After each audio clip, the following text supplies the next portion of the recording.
Saludo con gusto en esta mesa al economista e investigador emérito del Sistema Nacional de Investigadores del CONACYT, Arturo Huerta. Con el gusto de saludarte, Arturo, y saludo también al docente de la Escuela Superior de Economía del Instituto Politécnico Nacional, a Horacio Sánchez Bárcenas. Les recuerdo, por acá va a aparecer un reloj para que su opinión vaya de entre 1 minuto y 1 minuto y medio para hacer más dinámica esta mesa. Arturo, me arranco contigo. ¿Qué saldo sacas de este primer año de la presidenta Sheinbaum, de la política económica, de los que sí se ha hecho bien, de lo que ha faltado? Arturo, adelante. Bien, muchas gracias, Gabriel, por la invitación. Mira, la cuestión es de que sigue la misma política económica del gobierno pasado y de los gobiernos anteriores. ¿En qué sentido? O sea, priorizan la austeridad fiscal. El gobierno actual está disminuyendo el déficit fiscal de 5.9% del PIB del año pasado a 3.9%.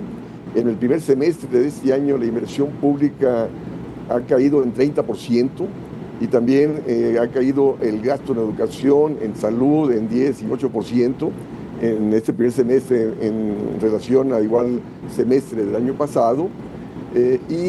Hoy día el Banco de México, su pronóstico para este año es un crecimiento de 0.6%.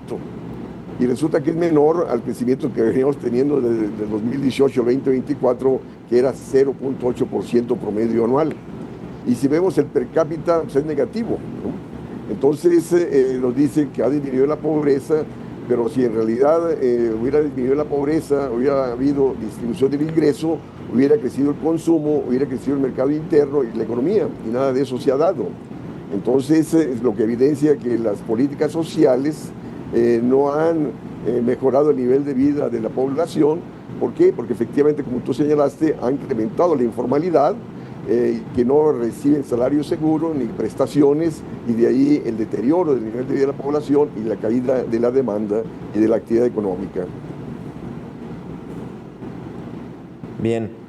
Bien, que por cierto pones el tema del crecimiento económico, que es justo a donde quiero ir más adelante, lo quiero tomar, pero regreso contigo, Horacio. ¿Cuál es el saldo que sacas en este primer año de la política económica de este gobierno? Adelante, Horacio, bienvenido nuevamente.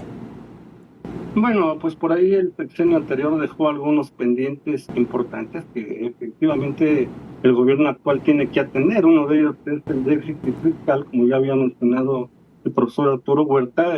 Creo que ahí ha habido una disminución importante de 5.9 a 4.5%. Otra cifra interesante que habría que reconocer que han hecho el trabajo hasta ahorita tiene que ver con la inflación. La inflación al cerrar 2024 acabó en 4.5%. Para este año la previsión es que casi se aproxime al objetivo de la política monetaria. Creo que esos dos son logros interesantes, son logros importantes. Otro que recientemente dio a dar cifras INEGI, que tiene que ver con la disminución de la pobreza y la desigualdad, pues más bien habría que cargárselo al sexenio anterior, al sexenio de López Obrador. Ya el de Claudia Sheinbaum lo estaríamos evaluando en 2027, cuando se saque la información sobre 2024-2026. Esto en cuanto a lo que creo yo ha sido positivo para el actual gobierno. Hay algunos pendientes relevantes que se tienen que atender. Uno es el que ya también se había mencionado, que tiene que ver con la falta de crecimiento económico de nuestro país. Otro importante, que los datos recientes así lo enmarcan, el incremento de la informalidad y la pobreza laboral. Claro. Ahora, me parece que coincidimos totalmente esto pues la política de la pobreza. Se puede, digamos que por fechas, pues sí, básicamente es de la administración pasada. Crecimiento económico, pongo en la mesa, ¿se puede seguir sosteniendo la entrega de dinero, la entrega de las becas, de las pensiones, si no hay crecimiento económico? Eso por un lado. Lo pongo en la mesa, Arturo. ¿Y qué hacer? Entiendo que está el Plan México, que las inversiones, sí se puede levantar, sí se puede mover los números del crecimiento económico. Arturo. Mira, Gabriel, la cuestión es de que los programas sociales se han mantenido a costa de la drástica disminución de la inversión pública. Repito, en el primer semestre de este año cayó en 30% en relación al igual periodo del año pasado. ¿Y qué implica esto? Menor crecimiento económico, menor generación de empleo. Entonces, por lo tanto, sigue la marginalidad, la informalidad y la pobreza. Entonces, si tú quieres combatir la pobreza, tienes que generar empleos bien remunerados, situación que no está aconteciendo. Ese incremento del salario mínimo solamente aplica para aquellos que reciben un salario mínimo, pero no para los otros que ganan arriba de un salario mínimo. Su incremento salarial es en función de la relación trabajador-empresa, ¿no? Y por lo tanto, repito, hay un deterioro de la estructura salarial. El 40% de la población ocupada recibe un salario mínimo y ha disminuido el número de trabajadores que ganan arriba de 2 salarios mínimos. Ahora, el Plan México no tiene sustento macroeconómico porque plantea incrementar la inversión. ¿Cómo vas a incrementar la inversión con alta tasa de interés y con contracción del gasto público? Está cayendo el consumo, la inversión privada y eso le sumas la disminución del déficit, pues vamos a una recesión. El déficit público no es malo, todo depende de qué es lo que hagas con él. Si están cayendo las exportaciones, el consumo y la inversión privada, el gobierno tiene que gastar más en favor del sector productivo para así generar riqueza, empleo y crecimiento económico, cosa que no está aconteciendo. Muy bien. Horacio, el mismo punto. ¿Se puede sostener a cantidad? Ya Arturo lo comentaba sobre el gasto público, ¿se puede sostener los apoyos sociales sin crecimiento económico? Y bueno, ¿hacia dónde tiene que ir la política para que haya un piso parejo para el crecimiento económico, Horacio?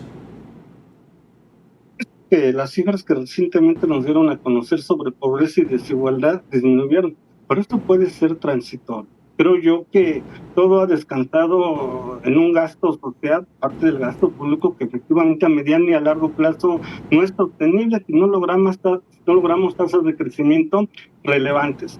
Estas tasas de crecimiento pues dependen principalmente de la inversión. La inversión en los últimos años se ha estancado y mientras esta no repunte, difícilmente vamos a lograr tasas de crecimiento importantes. Otro elemento relevante que habría que visualizar es el incentivo del mercado interno. Creo yo que ahí hay mucho por hacer, pero también pasa por la inversión. El gobierno a través del gasto público ha atendido a la demanda, no ha atendido la otra parte, que es la oferta. El tejido industrial en nuestro país sigue muy deteriorado y creo yo que en gran medida estamos hablando de que queremos crecer a mediano y a largo plazo, sí es necesario que haya programas, que haya instituciones que atiendan esta parte.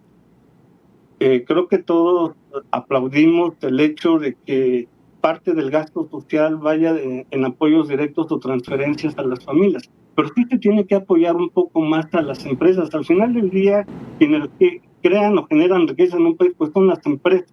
Y creo que por ahí pasa mucho de lo que podríamos lograr, insisto, a mediano y a largo plazo, si que queremos tasas de crecimiento más elevadas. Muy bien. Ahora, este panorama me parece que, y lo estaba leyendo por acá, está planteando, y no sé, aquí denme su opinión, Arturo, Horacio, le abre la puerta a una posible reforma fiscal. Pero ¿en qué sentido? Ya inclusive lo han venido adelantando algunos legisladores, Ricardo Monreal ya también lo adelantó, la propia presidenta. ¿En qué sentido tendría que venir una posible reforma fiscal, Arturo? Mira, Gabriel, tú no puedes incrementar impuestos en un contexto donde la economía mexicana no está creciendo. Porque si aumentas impuestos, pues menos van a invertir, menos va a consumir y más se va a contraer la actividad económica. En dado caso, pon una reforma tributaria al capital financiero, a la banca, que es la que está ganando con esta política de alta tasa de interés. Y la banca está siendo intocable. Yo recuerdo allá en el 2022, en Italia, el Congreso aprobó un impuesto de 40% a las ganancias de la banca. Y lógico, no pasó absolutamente nada. O sea, eso tuvo más recursos el gobierno para incrementar el gasto. Y aquí no. O sea, la banca, repito, tiene altas ganancias y no se legisla para poner un impuesto especial a esas ganancias de la banca. Entonces, pero tú no puedes incrementar el IVA, no puedes incrementar el impuesto a los salarios, al impuesto sobre la renta, porque contraerías el consumo y por lo tanto contraerías más la demanda y menos inversión habría, menos crecimiento económico. Entonces, mi planteamiento es de que el Banco de México debe bajar la tasa de interés para así disminuir las presiones negativas que ejerce sobre las finanzas públicas y sobre las finanzas de los sectores endeudados, para que sí puedan incrementar su gasto y su consumo para reactivar la economía. Porque con esa alta tasa de interés está descapitalizando el gobierno y está descapitalizando a las empresas y familias que tienen que disminuir con su inversión para poder pagar esa alta tasa de interés a la banca y de ahí las ganancias de la banca. Ya. Bien, interesante esto que pones en la mesa, Arturo. La banca, Horacio, ¿podría ser una opción, tributaria hacia la banca? ¿En qué sentido tendría que venir una reforma fiscal si la situación está complicada, si realmente el gasto público cae, el crecimiento pues parece que se ha estancado? ¿Hacia dónde tendría que ir una posible reforma fiscal, Horacio? Yo creo que adicionalmente a la reforma fiscal, primero voy a tocar la otra parte, porque pues, la política monetaria pues, debe ir en armonía con la parte fiscal. En diversas ocasiones hemos criticado la postura Banco de México, que aunque en el actual gobierno digan que ya no son neoliberales, pues bueno, el Banco de México se sigue comportando como tal. En la ley del Banco de México lo obliga única y exclusivamente a estabilizar el nivel de precios, es decir, el objetivo del Banco de México es bajar la inflación. No hace nada por el crecimiento económico ni por el empleo. Cuando uno revisa la ley de la Reserva Federal y la ley de Canadá, que son nuestros socios comerciales, vemos que explícitamente tu ley sí te establece esto, que adicionalmente a controlar la inflación van a hacer más por el crecimiento económico y por el empleo. En ese sentido, creo que en la política monetaria hay mucho por hacer. Ya lo dijo el doctor Huerta, tasas más flexibles para que todos tengan acceso al crédito. Creo que eso impulsaría de manera importante al sector productivo. Del lado fiscal. El lado fiscal necesita, efectivamente, no hay que gravar con más impuestos a los que ya pagan, dos. Efectivamente se requiere que haya crecimiento económico para poder aplicar una medida de ese tamaño. Yo más bien lo enfocaría a atacar al sector informal y la evasión. Creo que ahí hay muchas cosas por hacer. Lógicamente no son cosas que se hagan ni de un día para otro, ni de un año para otro, ni en un sexenio. Recuperar lo que hizo Brasil en el primer periodo de Lula, cuando redujo la informalidad en un 15% y eso trajo efectos positivos sobre el crecimiento económico. Bien. Interesante lo que se está poniendo en esta mesa. Por cierto, le agradezco su claridad ante estos conceptos que de pronto son muy abstractos. Informalidad y banca, me parece que son dos aspectos importantes que ya Arturo y Horacio lo están poniendo. Déjenme centrarme un momento en la informalidad, que ambos hace un momento en cada intervención lo destacaron. La informalidad que no se ha podido reducir, han lanzado muchos programas, los mismos municipios, los estados, las ciudades mismas, de pronto cada una tienen dinámicas muy distintas, pero parecería que la ciudadanía, los empresarios están cómodos en la informalidad. ¿Hacia dónde tendría que ir la oferta o hacer atractiva salirse de la informalidad e irse a la formalidad, más allá de es que vas a tener seguro social, vas a tener afores y vas a tener esto y aquello? Porque por más que se lanzan estos puntos, no se ve que muchos empresarios, sobre todo muchos profesionistas, no les interesaría mucho regresar o irse a la formalidad. Arturo. Mira, Gabriel, la informalidad ha venido creciendo desde los 80 hasta la fecha. ¿Por qué razón? Porque las políticas económicas neoliberales que han venido predominando no crean condiciones de crecimiento, no crean condiciones de acumulación para que las empresas estén en la formalidad, donde tienen que pagar seguro social, tienen que pagar impuestos, tienen que pagar prestaciones a los trabajadores. Entonces, como tienen bajos ingresos, pues se van a la informalidad, justo para poder subsistir. Y luego también el trabajador, o sea, ya el 56% de la población ocupada está en informalidad. ¿Por qué? Justo porque las mismas empresas no contratan trabajadores formales, justo para evitar el pago de prestaciones y salarios asegurados, Entonces, esto es resultado, repito, de las políticas neoliberales que no dan condiciones de crecimiento y ganancia, ingreso a las empresas, no dan condiciones de generación de empleo bien remunerado. Entonces, si quieres combatir la informalidad, tienes que modificar la política neoliberal que ha afectado al sector productivo, que ha afectado a las empresas, que ha generado desempleo y, por lo tanto, ¿cuál es esta política neoliberal? Pues, la política de austeridad, los recortes presupuestales, la economía abierta con cero arancel, que nos ha llevado a que las importaciones desplacen a la producción nacional. Tenemos menos industria, perdimos la autosuficiencia en granos básicos. Entonces, ¿por qué esto no acontecía antes del 81? Porque era una economía protegida, el gobierno no gastaba, la banca era controlada en favor de otorgar créditos baratos al sector productivo para la generación de empleo y crecimiento. Muy bien, interesante. Horacio, para cerrar, hacia dónde orientar la política para reducir estos números monstruosos de informalidad, Horacio? Debe de haber programas y estrategias claras, objetivas y realistas. Aparte, instituciones que se encarguen de llevarlas a cabo de la mejor manera posible. Yo veía los datos en el plan México y lo que se va a destinar a infraestructura y algo que se llama incentivando el nearshoring son 70,000 millones de pesos. 30 y tantos mil para infraestructura social, es decir, infraestructura básicamente en sectores vitales como es salud y educación, y otros 30 y tantos mil millones dirigidos al apoyo a medianas y pequeñas empresas pymes y empresas de tecnología. Yo considero que eso es muy poco. Uno mira lo que destina a investigación y desarrollo, por ejemplo, la empresa de la manzana, Apple, destina 8 veces lo que está destinando o lo que se ve en el Plan México para incentivar el tejido industrial.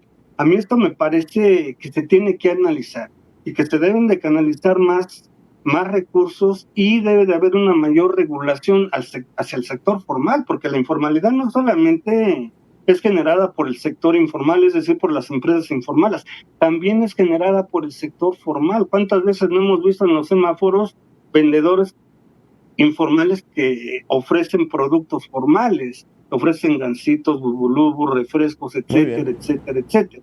Ahí hace falta algo de regulación. Sí. Arturo, Horacio, muchísimas gracias. Ya realmente no me alcanzó el tema de qué expectativas se tiene que esperar en el mensaje de la presidenta. Con lo que ustedes pusieron en la mesa, me parece que es más que suficiente para tener pues una perspectiva, una expectativa de lo que se va a venir el próximo lunes en este mensaje político. Gracias, Arturo. Gracias, Horacio, por haber estado con nosotros.